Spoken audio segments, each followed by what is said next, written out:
Hi, and welcome to another episode of NAMI Talks, the podcast presented by NAMI Maine.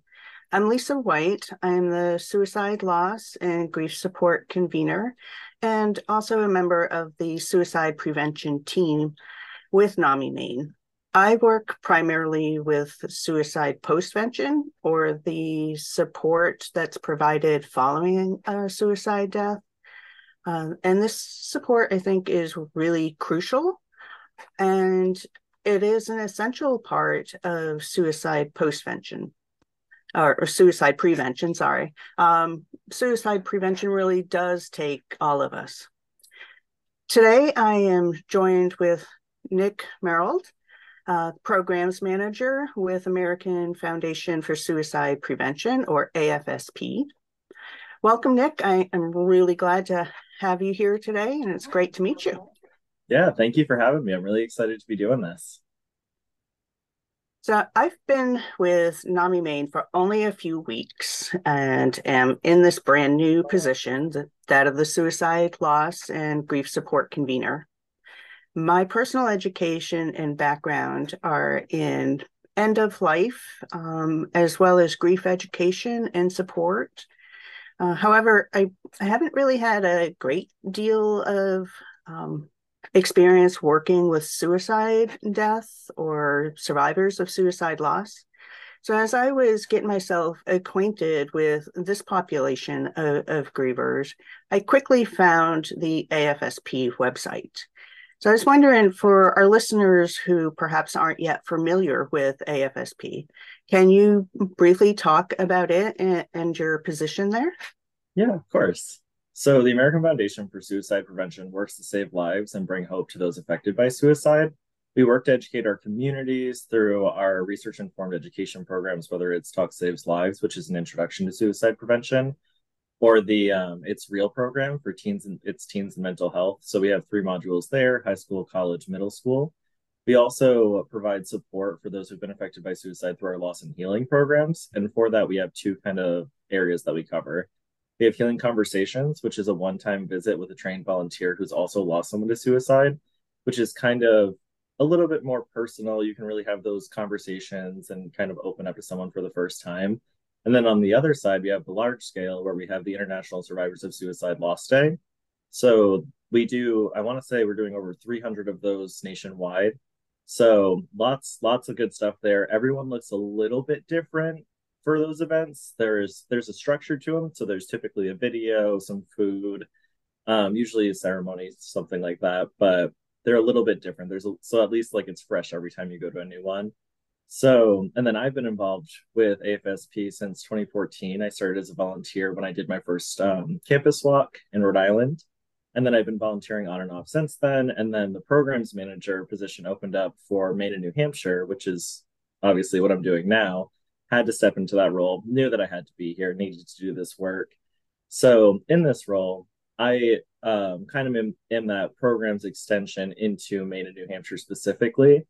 So I cover all of the program's needs, whether it's sending materials for free, printed materials, printed resources to different places around those two states, and then also trying to grow out that education piece where we have a lot of trained volunteers that are trained to present our programs. So whether it's me presenting or it's them presenting, I try to at least schedule all of those events and then, divvy them up to people to get hours out there. And then also the loss and healing support that I had just mentioned before. Wow. So it really sounds like AFSP.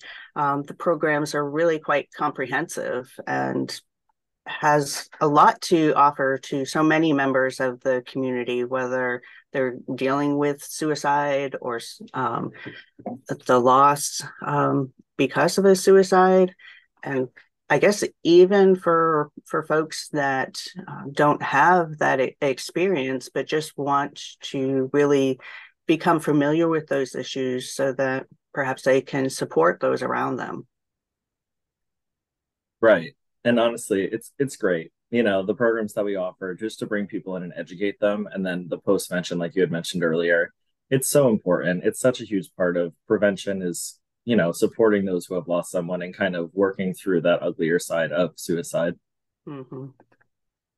I think it's so important to bring awareness and be able to talk about it for sure. So for the past 15 years, my passion has been educating the public about grief and mourning, as well as making sure that people have the appropriate support after they've experienced a loss through death.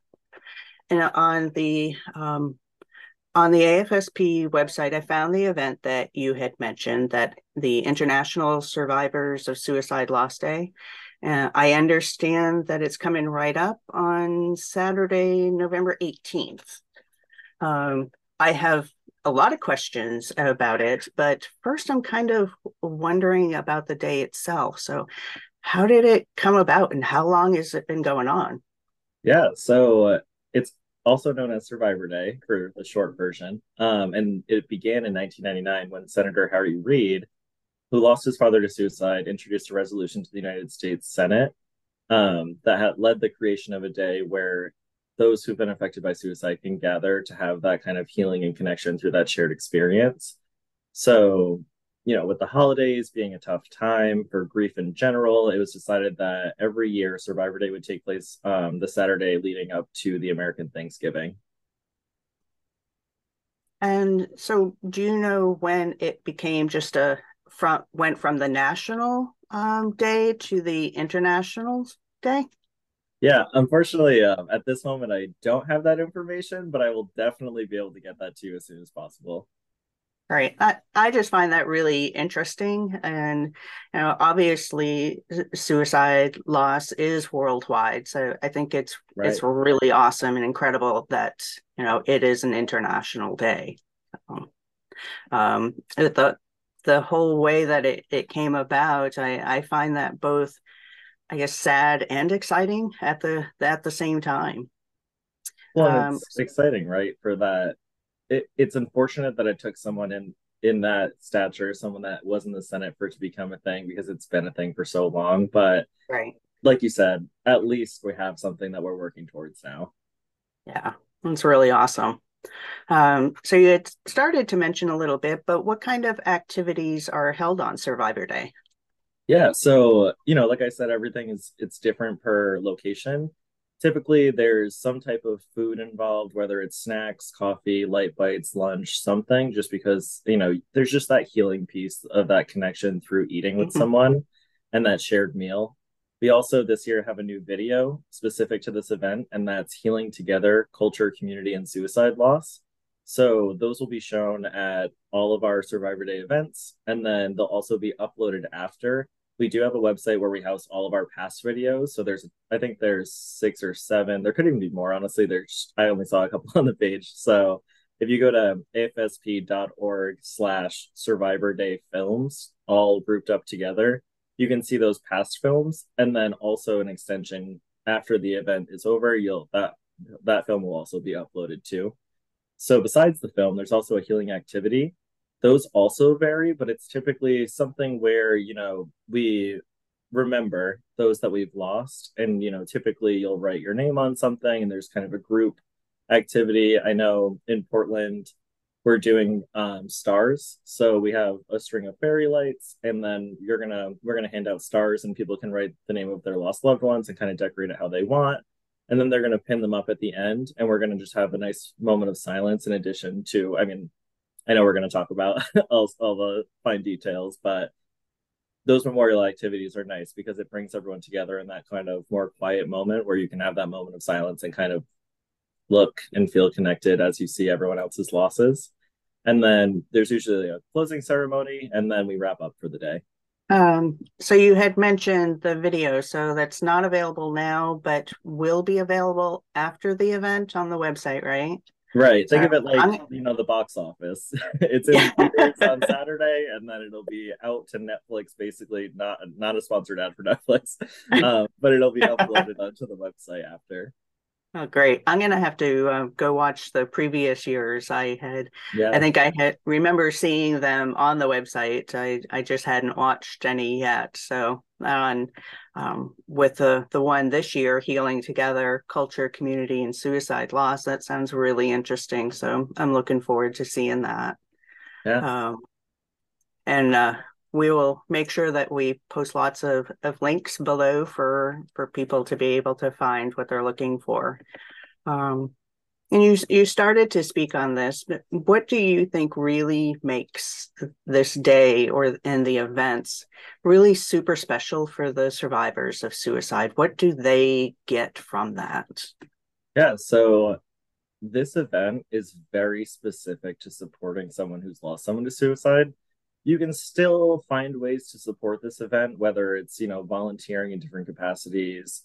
You could help to be a facilitator for the breakout groups, keeping in mind that that takes a very specific personality to kind of be able to help lead those conversations. I mean, you're running a support group basically for an hour with people that have lost someone. In less of a capacity, you can help stuff folders, help to get the resources printed, help to kind of set up and break down on the day of. But really, all of the events are tailored to that grief piece where we're connecting together on that shared loss. So it's a very special day. And it's also just very relaxed. They're not strict. There is an agenda and kind of a flow to the day. But if times run over a little bit, it's not cut and onto the next thing. It's very much, it allows a lot of conversation. We talk about the film. The guided discussions have 45 minutes to an hour on average. We have an opening ceremony. In Portland specifically, we're doing a slideshow where people can submit photos of their lost loved ones to play in that morning piece, and we're going to have a poetry reading. So, and this is just Portland. Every event is very different, but we do have two in Maine. But yeah, just can't speak to how special it is for that moment. Wow. So it sounds like just being able to be around so many other survivors with a, not the same, but a similar type of experience. Sounds like it's very healing for those people. Right. And then Um, there's that shared connection piece, right? We don't yeah. recommend, that you use people as your therapist, but maybe you do make a friend, and maybe that is a support system that you didn't have. Yeah. Obviously, one of those major warning signs is isolation. So when you go through something so, I mean, I hate to call it niche, but it really is. Not everyone will go through it, but almost you'll Mhm. know someone has gone through it. But maybe you meet someone you can just relate to, you can connect to. Maybe you meet for coffee later. You just never know what'll happen when you come to these things. Well, that's really awesome. I'm so glad to hear about that. I can't believe I hadn't heard about it in the past. Um, so I am really interested in perhaps getting involved next year. I am not personally a survivor of suicide loss. I know folks that are. So if I want to get involved, or some of our listeners want to get involved, how do we go about doing that? Yeah, so if you specifically want to support this event, you can either organize one, which really isn't too much of a lift, honestly. It's really finding a venue, working through some of the details, and then we support a lot as the staff. But you could organize one, you can form a committee to organize one, you can kind of find the one in your area and volunteer for it. And then there are all those other options, right? I mean, I'm sure NAMI has its own opportunities. We also do have events and programs and all of the different ways that maybe if this isn't the best fit, you can, there's a million different other options. But if this is how you want to help people heal, it doesn't help. I mean, it doesn't hurt to just contribute ideas as well, different healing activities. Send an email, start a conversation. You never know how that organizer or the staff member is going to be able to support you. Maybe there's new opportunities that we haven't even thought about yet. That's really wonderful. I will most definitely be in touch with you over the next year to be able to maybe be involved and as we're developing our program with NAMI Maine. Um, so there are the two events in Maine this year, one in Portland and one in Orono. Is that right? Yes. And so can you tell me like where are those going to be held? What time? I know they're on Saturday, November 18th. Yes. But so some specifics about that, and maybe if people want to attend, who do they contact and where do they get that information? Yeah. So right off the bat, I'll highlight that piece. If you want to find out more information, the easiest way is to go to afsp.org/Maine. And in the events tab, you'll be able to see all of the events we have. We have the two events in Maine in person on Saturday. We also have a couple different options that are virtual options. Oh, wow. Um, Yeah, the day after. There's one, specific to Jewish culture. There's one, just a blanket one that's throughout the New England region that covers the same, pretty much the same thing that you would see in person, but more in the virtual stance in case you're not able to attend in person. But breaking down the ones that we do have in person in Maine, I'm on the planning committee for the Portland one, so I can speak a little bit more to that one. It's at Serenity Me, which is a yoga studio on Forest Ave in Portland. It's going to be from 10:30 a.m. to 1:30 p.m. We're going to have coffee and light pastries in the morning so that people can kind of settle in, have coffee, tea, and nice, quiet music, that poetry reading. And then we'll have a catered lunch as well after the video and after the breakout rooms to kind of bring people back into that connection after you talk about such heavy material. And then same thing with the slideshows that I mentioned with the images for the attendees of lost loved ones. And then in Orono, it'll be at the Wilson Center on the UMaine campus. Obviously, a high risk age is that up to 25. I want to say it's, and correct me if I'm wrong because you are also in this field, but I want to say it's 14 to 25, right? I believe so, yes.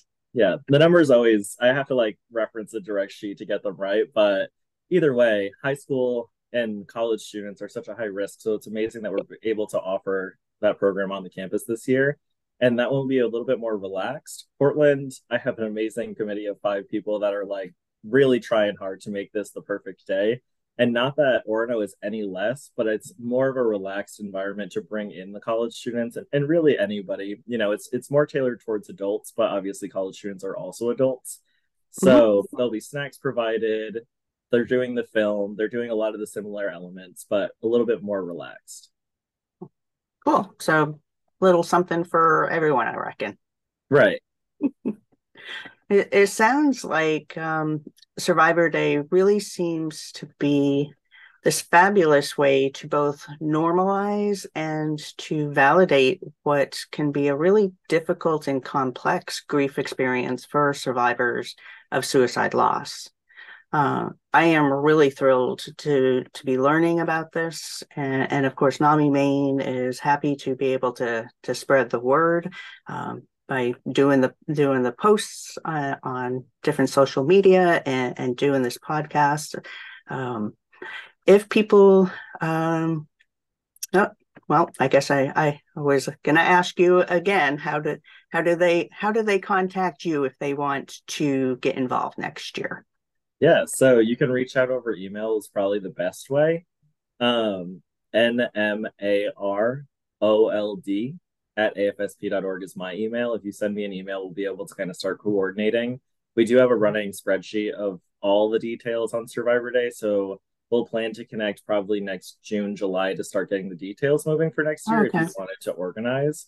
If you want to volunteer, you can pretty much contact any point leading up to September would be the most helpful so that we can kind of know who we have volunteering at each event to kind of get people ready for it. Oh, yeah. But yeah, really just reach out. And all of our contact information is also on that state website, the afsp.org/Maine. Okay, wonderful. Just thank you so much for connecting with me today and sharing a bit about AFSP and the International Survivors of Suicide Loss Day. It's been really quite helpful, informational, and I'm glad that we're able to get this word out there.